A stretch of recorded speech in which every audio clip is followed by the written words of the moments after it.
Yes, it is true. You can get a tax refund if you work with a personal trainer, and I'm going to show you the 6-step process on how to do so. Sometimes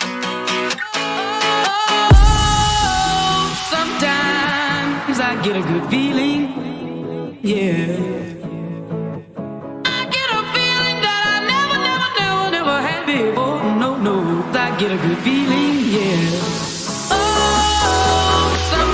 My name is Ariel Alicea. I am a certified personal trainer and certified senior fitness specialist here in Las Vegas, Nevada. I work virtually and in person, but this video specifically is going to be about that tax refund when you work with a personal trainer. Let me just start off by saying that I am not a tax accountant or tax professional, so I do recommend that you work with a professional on this. I'm going to give you the 6 steps and then work with them to optimize all of this. So let's go ahead and begin with number 1, and that is the medical necessity. You need proof that you have a medical necessity for working with a personal trainer. One popular or common example is for those that are needing to undergo surgery or some type of procedure, but they are considered overweight. In order to do so, they need to lose 30 pounds or more in order to qualify for that surgery or procedure. That would be a medical necessity. Another example would be mental health concerns. So if you have depression or anxiety or major life stressors or even ADHD, all of these are known to improve if you exercise consistently. So that could be another medical necessity for working with a personal trainer. So you can get this prescribed or recommended by either your primary care physician, your therapist, or your psychologist. Number 2 is actually making sure that you get it in writing. So you want to make sure that your doctor or your therapist or your psychologist is writing it down for you so that you have record of it. Number 3 is going to be eligible expenses. This is going to rely heavily on your personal trainer because basically, let's say you are in that example of you have a surgery that's coming up and you need to lose 30 pounds. Your personal trainer needs to be tracking your progress and showing how you are losing that weight so that you have the proof that you used your personal trainer to reach that goal.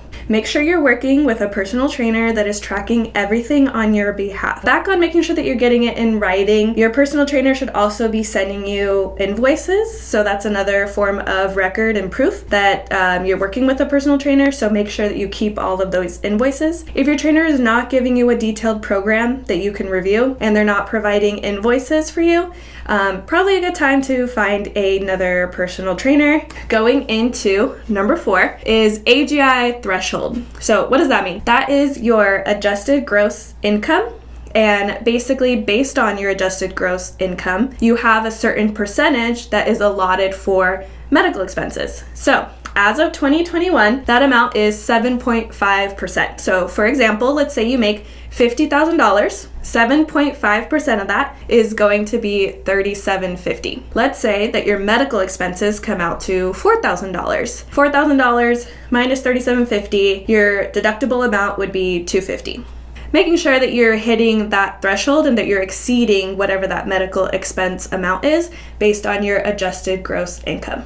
Now that brings me to number 5 is you want to make sure that you are itemizing it correctly. And you also need to make sure that you're meeting the itemized requirements. For example, as of 2021, let's say you're filing single, you need to exceed $12,500, I believe, for itemizations. If that sounds like a lot, if you work with a tax professional or a tax accountant, they're going to find itemized deductions that you probably didn't even realize that you can write off. This is why it's very important to work with a professional because they're going to optimize your itemizations. This is just going to only help you get that tax refund. They know what you don't know because they've been in this industry. Shameless plug here. The same is also true for working with a personal trainer and working with someone that is certified that has been in this industry. They're going to know things that you don't know as far as your fitness journey. So if you've been trying to go to the gym, you've been in and out, maybe you've tried a lot of those apps that are out there. I myself have done all of the above. I worked with personal trainers, definitely optimized my results, and then I went and studied this field. So they're going to know what you don't know, and they're going to educate you and inform you and keep you accountable on those goals. Very similarly with a tax accountant, they're going to educate you and they're going to optimize your refund. That brings me to number 6. This is also dependent on state regulations, so some of this might vary from state to state. Another good reason to make sure that you are working with a tax professional. So that is the 6-step process on how to get a tax refund for working with a personal trainer. I hope you liked this video. I hope it provided great information for you so that you get a great tax refund. If you liked this video, go ahead and like and subscribe, because my next video is going to be an interview with one of my former clients who is 60 years young. We're going to be discussing if working with a personal trainer is the right move for you and the types of benefits she got. Thank you for watching, and I will see you next week.